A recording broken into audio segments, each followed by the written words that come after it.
I gotta talk to Floyd, and in about a week, I'm gonna probably see him in about a week. So when I talk to Floyd, I'm gonna see about putting Holly Holm in TMT. I really want to make that happen because she epitomizes what TMT is all about. She's not just the money team, it's the hard work, dedication. Hard work, dedication. Nobody has been the epitome of hard work and dedication than Holly Holm. I mean, when she won this fight, I don't feel we championed her enough. You know, y'all don't know how badly disrespected she was, even by the UFC, when this fight was announced that it was going to be made. When the fight was going to be made, a lot of things was going on in the organization one. And Amanda Nunes was the fight that everybody thought should happen or take place next, if not Cyborg.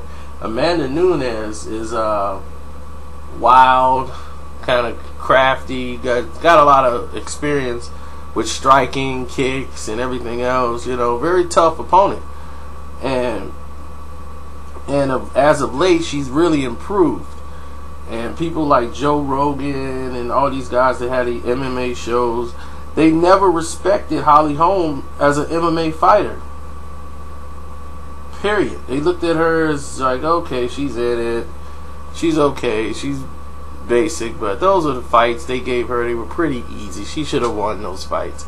And the people Ronda beat, they were good. They weren't great. And now, all of a sudden, the great fighters, and this was supposed to be an easy night for Ronda, they found out Holly Holm was a little better than expected. And people wanted me to take it easy on Ronda Rousey, who, then if you look at it and look at her fights, she was basically a one-trick pony. You know, I gotta stop saying that. She's not a one-trick pony. She's a one-trick phony. We'll just say that. One-trick pony, because I don't want a pony to be like, what do? We can do more than one thing. Don't put her in our class. Don't put her in our category. So I think we need to champion Holly. You know, she showed what a true champion really is all about. She shows compassion for the opponent, respect for the sport, and it's not an act. This is who she is, inside and outside the ring. She's a great example and a far better human being than this Rousey person. You know, they say what they want about Floyd Mayweather. Floyd Mayweather has always thanked God after every fight he's had. He's always been gracious. He's always touched gloves. After the fight, hey, it's over, it's over. Promotion is promotion. He's never went out and personally had a beef with a fighter after a fight's over. He always prayed that both guys are okay and came out the fight okay. And he's always been respectful. You know, anything that's leading up to a fight promotion-wise, that's promotion. But Mayweather's always been that, but he's made out to be a villain and an a-hole because that's the way you want to perceive him. That's the way you want to see him. And people say, oh, it's not a race thing. I'm like, of course it is. Y'all didn't see this coming? Y'all want to tell me what's... As a matter of fact, I'm going to tell y'all what's next. You ain't going to see Ronda Rousey in the ring for a year. How do I know this? Because I know how they work. I bet you they're eager to send Holly Holm towards Chris Cyborg. They're going to be easy to send Holly Holm to Amanda Nunes. They're going to be easy to feed Holly Holm to any and everybody in UFC. Why? Because she wasn't in the plans. Well, guess what? You got to include her now anyway. So how you like them apples? I want to tell you why Dana White is such a bozo. His voice sounds like Bozo the Clown, the way it gets so high when he talks. But I don't want to keep making videos about this. That's why I want to address everything in this video. It's so much stuff that was going on that you have no idea. This fight was supposed to be in January the 2nd in Las Vegas. And at the January the 7th, whatever, they couldn't come up with an agreement because he saw big money opportunity if they were to do it in Melbourne, Australia. They were going to pay him double the money. They got bigger venue and they can sell more tickets and don't have to charge as much. And they can, it's the money, but we got to go in November. That's the only time we can get this arena. We got to go now. So instead of a fight happening in January, you got to go right into training camp. For Ronda Rousey, she had to go right into camp to start training right away. Because now the fight's in November, which is, instead of it being 2 months away, you lost about 2 months. And now the fight's coming in November. So in 5 days, everybody's plan changed, and now they got to get the camps and everybody ready to go for a fight that was supposed to be in January. Now we getting it in November. So, yay for the fans. Not really too much for the fighters. But Holly Holm put in the work and the effort to do it. And Dana White went for the money. The big money. Now, his plan has backfired because all of this was a plan to avoid Chris Cyborg again. They still wasn't going to fight Chris Cyborg. Talking about, she needs to come down to 135. We can't make a catchweight fight. She's got to find a way to cut 5 pounds. When Ronda Rousey is big as a house, who could easily make 140, easy on a worst day. But no, okay, she got to come down to 135 because they want to try to make Cyborg as weak as possible so Ronda could catch her with a hip toss. Right now. Another thing that came about is the trainer, Edmund, the Armenian, for Ronda Rousey. First off, he's a terrible trainer. Okay, the guy is a horrible trainer. He's always been a horrible trainer. He just happened to be the first guy she ran into when he walked into the gym. And he didn't take her serious at all. She had to basically earn his attention. So,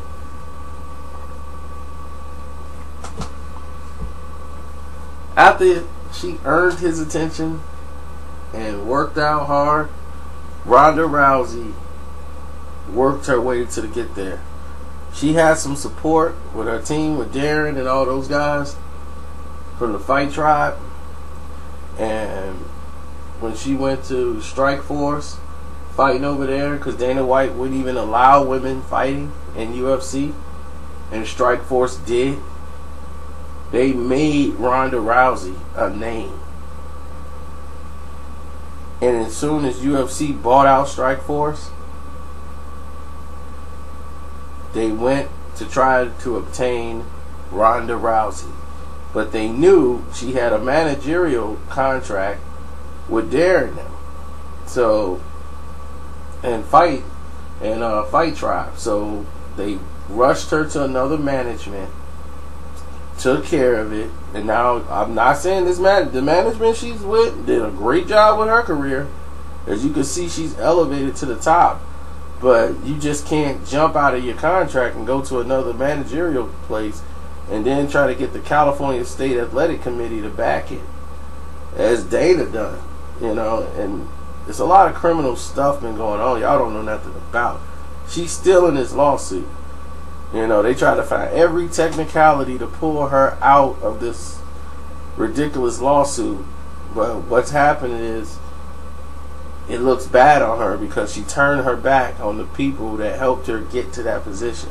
And then when she got there, she turned her back on all of them. The people that were there to try to help her get better and get to the next level, she started believing all the headlines. And this is what's happened to her to this point. That's why you have so many people who are not like sad that this happened. You know, they almost like good for her. And you get it? And Dana White is such a bozo. Because instead of up there saying we're going to put the best with the best, he's just trying to go for the dollar. And, you know, he's a businessman. I get it. You know? But what you're doing is you're lying to the public. You're lying to the fans. You're lying to the people. And you should be held accountable. Now, Ronda's trainer, you know, she should, if she do come back, which they're going to do, they're going to try to put Holly Holm in about 1 or 2 fights before Ronda even get back. Hopefully Holly Holm lose to somebody that they feel that Ronda could come back and fight. So if she does come back, if she do go into training, what should she do? Well, she was on the right pace when she first started trying and wanting to get better. Once you feel like you know every damn thing and you're not trying to get better, you're just training for a fight. You're not trying to learn anything new. You're not trying to study your opponent. You don't really have a game plan. Your game plan is just to be Ronda Rousey. When you come in like that and you get treated as such, the next fight back is your hardest. Because the nerve's going to hit you on that walk into the ring. That serene confidence you had is all gone now. Now the doubt, like what if I lose again? All of that's going to come creeping right back in. So they're going to need to put her in a confidence builder. Because you put her right back in there with Holly Holm, hey, it's over. She would never fight at MMA again. Because the beating that she's going to take in that one is going to happen sooner, and it's going to be swifter. And it's going to happen the same damn way. And there's nothing she could do about it. And shouts out to Holly Holm team. I want to give them their credit too. Izzy said it from day one, you know, and everybody over there, they were very confident in the game plan they had to go against Ronda Rousey. You know, not taking that away from John Jones. He probably helped in the camp, but he wasn't the main factor. And the fact that the game plan is sticking to the strategy. And what people missed is that Ronda had opportunities to try to take her down, and she couldn't. She couldn't. Holly was, she bent her knees, stayed at the fence, she did what she had to do. And she actually took Ronda down.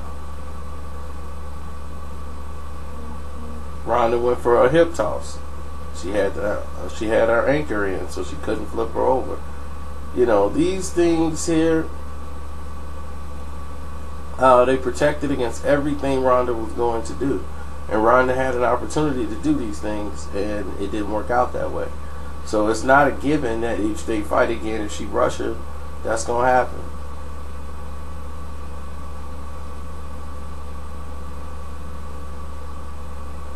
Now, you saw today, she went running out the airport with a pillow on her face. The shame.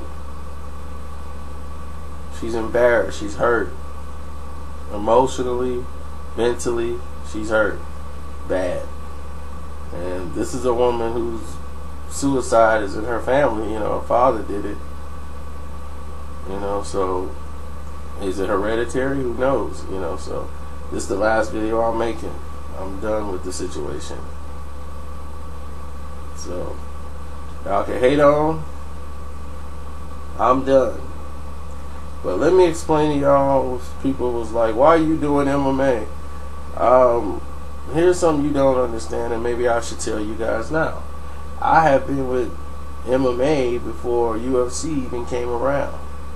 When it was Pancrase, I was there for that, watching Japan fights. I've studied martial arts. My Sifu doesn't believe in belts. one of the most deadliest men on this planet. But he didn't believe in belts.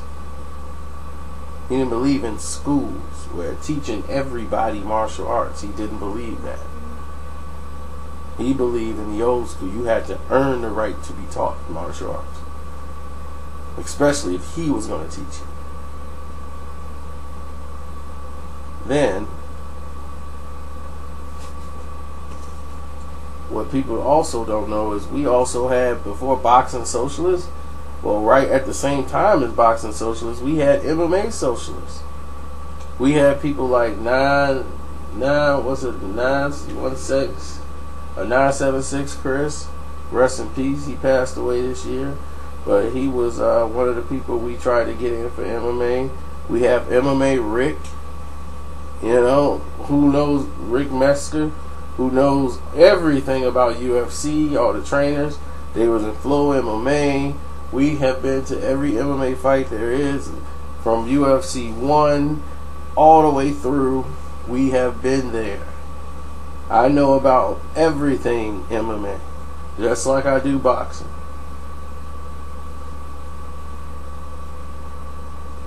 Now, some of the newer fighters today, I might not know them as well, but I used to interview MMA fighters,